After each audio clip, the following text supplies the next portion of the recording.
Operation सिंदूर आणि दहशतवादाविरुद्ध भारताच्या भूमिकेबद्दल जगाला सांगून परतलेल्या सर्वपक्षीय शिष्टमंडळाच्या सदस्यांची पंतप्रधान नरेंद्र मोदी यांनी मंगळवारी संध्याकाळी भेट घेतली.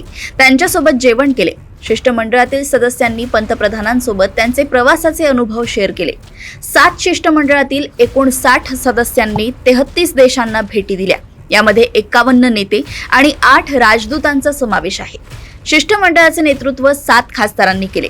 यामध्ये भाजपचे रविशंकर प्रसाद आणि बैजयंत पांडा, जेडीयूचे संजय कुमार झा, द्रमुकच्या कनिमोझी करुणानिधी, राष्ट्रवादी काँग्रेस शरदचंद्र पवार गटाच्या सुप्रिया सुळे आणि शिवसेनेचे शिंदे गटाचे श्रीकांत एकनाथ शिंदे यांचा समावेश होता. काँग्रेस खासदार शशी थरूर यांच्या नेतृत्वाखालील या शिष्टमंडळाने अमेरिका, पनामा, गयाना, ब्राझील आणि कोलंबिया या 5 देशांना भेट दिली होती. भारताच्या 59 खासदारांनी जगाला दिलेल्या 5 मुद्द्यांमध्ये दहशतवादावर शून्य सहनशीलता, पाक दहशतवादाचा समर्थक, भारत जबाबदार आणि संयमी होता, जगाने दहशतवादाविरुद्ध एकजूट व्हावे, पाकिस्तानबद्दलचे आमचे धोरण या मुद्द्यांचा मुख्यत्वे समावेश होता.